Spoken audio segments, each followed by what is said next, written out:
Restons sur l'enjeu clé de la mesure et de la performance. On va parler de comment Renault Group améliore ses performances marketing à grande échelle grâce à une architecture à l'épreuve du temps. On va accueillir de chez 55 Jérôme Collin, Managing Director Automotive, Mobilité, Industrie and Technologie, Média Stratégie. Avec lui, il y aura de chez Renault Laurent Laporte, Directeur Marketing, Activation, Service. Applaudissements pour eux, s'il vous plaît. Bienvenue. Bienvenue.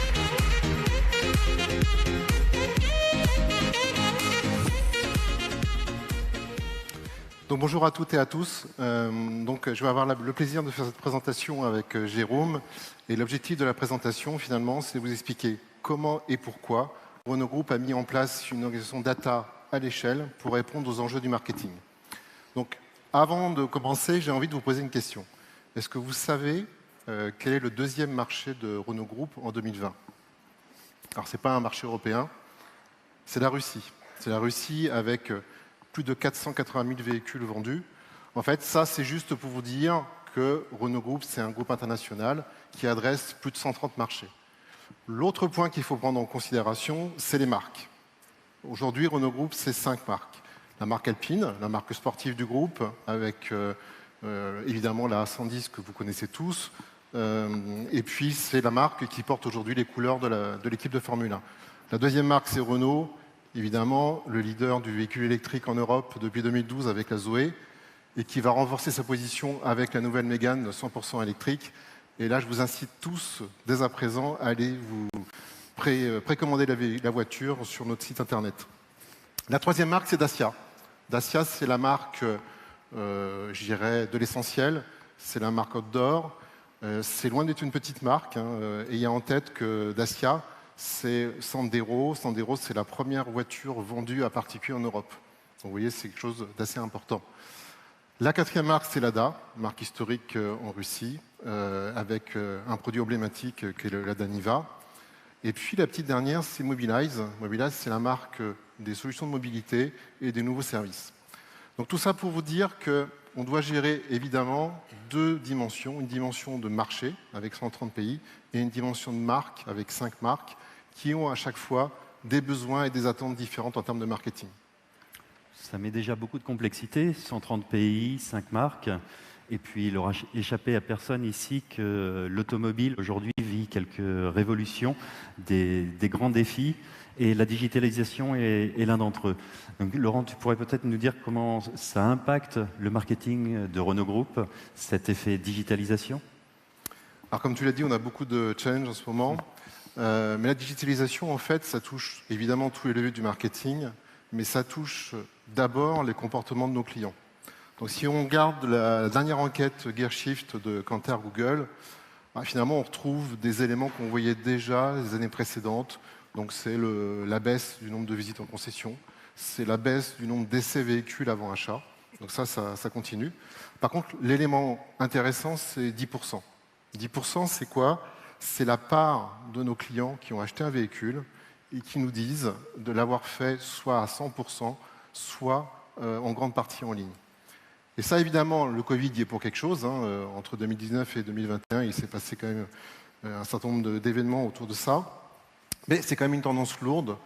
Et donc, face à ces défis, donc les marchés, les marques, la digitalisation, finalement, la question qu'on doit se poser, c'est quelle organisation data je dois mettre en place à l'échelle, de manière à ce qu'on puisse en tirer un maximum de profit au niveau du groupe, et ça, sans brider finalement les marchés. Alors, si on prend tous ces éléments-là, on a de la complexité, on a de la fragmentation, on a de l'échelle, de l'agilité. C'est extrêmement difficile de mettre tout ça en place, j'imagine. Tu peux nous décrire un petit peu ce que Renault Group a mis en place, quelles questions vous vous êtes posées, où vous en êtes? En fait, ce n'est pas un sujet nouveau, puisque avec 55, ça fait presque 10 ans qu'on travaille sur ce sujet. On travaille sur la mise en place d'une organisation data, finalement, qui soit à la fois frugale et efficiente. Alors, frugale, c'est important, puisqu'il y a une explosion de technologies, mais on est dans un monde de l'industrie où les marges sont quand même très serrées, donc il faut qu'on soit très vigilant sur nos investissements. Alors, moi, je crois qu'il faut qu'on reste humble, mais aujourd'hui, je pense qu'on a quand même, on peut le dire, une organisation data qui est une des meilleures de l'industrie. Et en fait, ce qu'on va vous illustrer, c'est comment on l'a mise en œuvre. On l'a mise en œuvre en 3 grandes étapes. La première étape, ça a été de définir des fondations stratégiques qui soient fiables et pérennes. La deuxième, c'est d'engager un déploiement à travers les marchés et les marques dont je vous ai parlé. Et la troisième, finalement, c'est l'activation de use case business. À ça, je pense qu'il faut ajouter une 4e dimension qui est une banalité de le dire aujourd'hui. Je veux dire, c'est quelque chose qui fait plus du tout qui pose plus de questions. C'est l'agilité. Et ça nous permet, c'est un mode de fonctionnement qu'on a mis en place qui nous permet finalement de travailler en boucle courte. Donc ce que je vous propose, c'est de rentrer dans le détail de ces 3 grandes étapes. On va commencer par la première, celle des fondations, et tu vas nous expliquer un peu plus en détail comment ensemble, entre Renault Group et 55, on a travaillé ce sujet. Effectivement. Alors, pour les fondations, on était parti de 2 principes. C'est le principe de circulation de la donnée et le principe d'ownership de la donnée. Pourquoi ces principes? C'est très simple, hein. Vous avez vu la complexité du groupe, vous avez vu sa taille, ça génère des silos. D'autre part, dans l'automobile, on a cette séparation entre tout ce qui se passe en ligne, qui est plutôt orienté constructeur, et tout ce qui se passe à 90% désormais hors ligne chez les concessionnaires. Donc on voulait absolument essayer d'avoir une vision end-to-end de la donnée. Et puis l'ownership de la donnée, pourquoi? C'est parce qu'avec la donnée la plus granulaire possible, on peut se donner les moyens de choisir ses propres cas d'activation, de définir ses propres algorithmes. Alors donc on a construit un stack qui est basé sur ces principes-là. Ce stack, c'est Google Analytics pour toute la partie analytique, qui est un peu notre single source of truth. C'est Google Marketing Platform pour la majorité de la partie média. Aujourd'hui, ça nous permet de couvrir à peu près 80% du bidding. Alors ces plateformes sont intégrées, bien entendu. C'est Salesforce pour la partie gestion des leads, parce que Salesforce peut également très bien s'intégrer avec GMP. Et puis, on a rajouté une couche, c'est qu'on a mis toutes ces données les plus granulaires possibles dans le cloud, dans un Sales and Marketing Data Hub, de manière à disposer intégralement de ces données lorsqu'on le souhaite. Alors, ce que tu décris, c'est la partie technologique. Hein. C'est évidemment fondamental, c'est indispensable, mais ce n'est pas suffisant. En fait, ce qu'on a travaillé ensemble, et tu le sais, c'est la mise en place, par exemple, d'une taxonomie. Donc ça, c'est un mot qui fait peur, mais en fait, c'est simplement une grammaire qui permet à ce que tout le monde parle la même langue sur l'ensemble des territoires au niveau du marketing. Ça a été aussi la mise en place de standards métiers.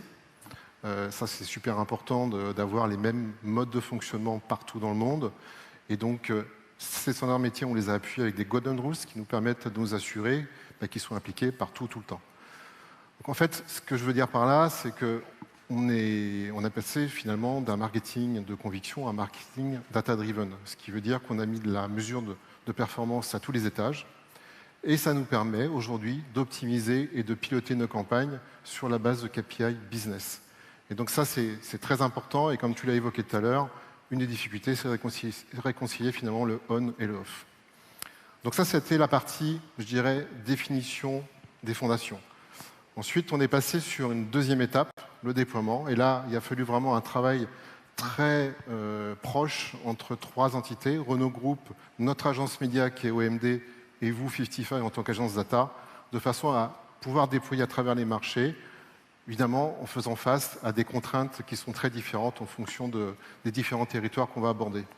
Effectivement, on veut avoir le maximum de cohérence pour pouvoir piloter globalement, pour que les bonnes pratiques soient déployées dans tous les pays. Mais chaque pays va avoir ses propres habitudes. Il va y avoir des équipes très nombreuses, des partenaires locaux, des initiatives locales. Donc, il a fallu trouver un moyen de faire ce déploiement le plus efficacement possible.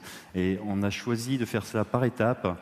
On pourrait avoir des cercles concentriques, c'est-à-dire qu'on a commencé par le cœur. Le cœur, c'est les actifs de Renault Group qui sont développés en centrale au service des marques et des marchés. Donc les sites, les applications de Renault Group, pour lesquels on a déployé un tracking qui nous semblait le plus efficace possible. Et ce tracking nous a permis de développer des guidelines qu'on a ensuite pu pousser dans les pays pour leurs propres sites. Ouais, d'ailleurs, on peut prendre un exemple. Hein. Si un pays a besoin de créer un mini-site pour défendre un modèle parce qu'il y a un contexte commercial particulier, ce qui est indispensable, c'est qu'en fait, ce mini-site respecte les guidelines de tracking global.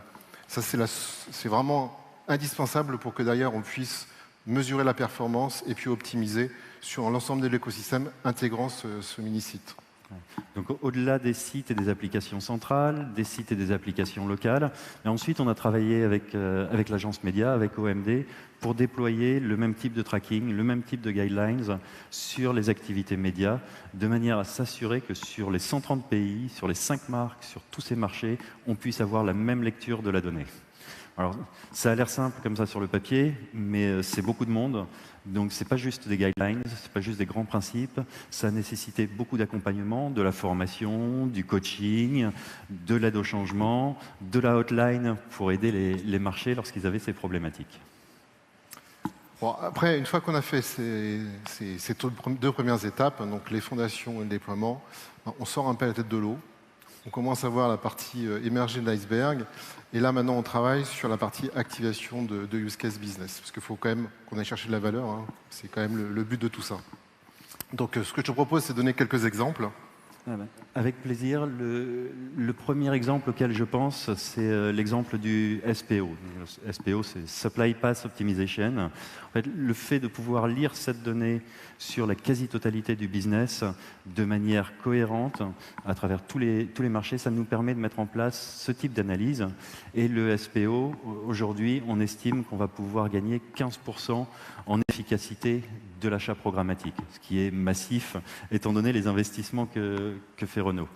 Un deuxième exemple auquel je pense qui est assez innovant et qui nous a beaucoup occupé, c'est la stratégie d'audience. Là, à nouveau, on possède les données en centrale, ces données sont cohérentes, donc en fait, centralement, on peut définir des audiences, on peut définir des use cases qui sont off the shelf, qui sont disponibles pour les marchés, qui pourront les activer quand ils le souhaiteront, suivant leurs besoins. Donc, c'est des audiences à la fois sur des prospects, sur des clients, qui sont construits à partir de données first party.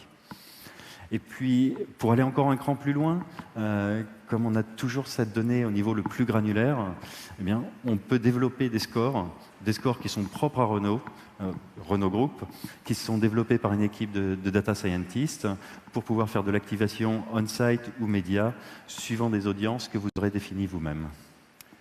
Donc du coup, au-delà de ces exemples, hein, ce qui est important, c'est que l'organisation de data doit permettre d'innover, de tester sans arrêt de nouvelles technologies et ensuite de les mettre à l'échelle. Et tout ça, si on était dans un monde très stable, ce serait très bien. On aurait résolu la majorité de nos problèmes. Malheureusement, ce n'est pas le cas. Donc, vous avez tous entendu parler, et dans les conférences précédentes, de RGPD, de iOS, etc. On est en train de rentrer dans le monde du cookieless. Donc, en fait, tout ce qu'on a construit, il faut le casser ou... En fait, le cookieless, hein, c'est déjà une réalité. Hein. Il y a déjà une partie de notre audience qui est cookieless avec Safari, Firefox et Co. Donc, en fait, ça fait déjà plus d'1 an qu'on travaille ensemble sur ce sujet. Première étape, c'est qu'on a défini une roadmap claire pour le groupe. Et de façon très structurée, on a pris les différents piliers du marketing pour identifier les impacts de disparition des cookies, mettre en face les solutions. Et en face de chacune des solutions, on les a évaluées sur des critères simples, hein, comme la facilité de mise en œuvre, ou derrière la pérennité, la résilience de ces solutions dans le temps. Ça a été vraiment une analyse par fonction, hein, la mesure sur site, la mesure média, l'activation site, l'activation média, et grâce à toutes les solutions qu'on a identifiées, puis la roadmap surtout qu'on a pu en déduire, on se prépare pour l'avenir. Et c'est l'agilité qu'on voyait tout à l'heure sur le schéma, de remettre l'ouvrage sur le métier en permanence pour essayer de l'améliorer. Ça veut dire qu'on vit un moment assez excitant, hein, parce qu'il faut réinventer une partie du marketing digital. Les annonceurs, les éditeurs sont en train de mettre en place des nouvelles solutions, des nouvelles stratégies. On peut penser au server-side tracking, on peut penser à la modélisation, ce genre de choses. Donc on travaille pour essayer de solidifier la base data, l'active data, et continuer à s'occuper le mieux possible des prospects et des clients. Et c'est avec cette initiative ce que vous avez fait de manière accélérée chez Renault Group.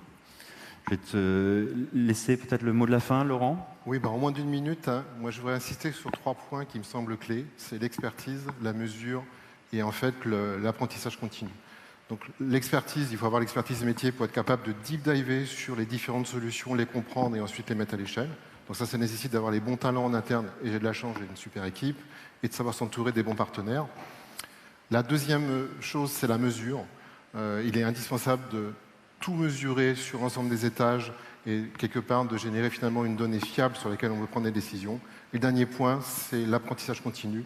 Donc c'est la systématisation du test and learn avant de mettre à l'échelle.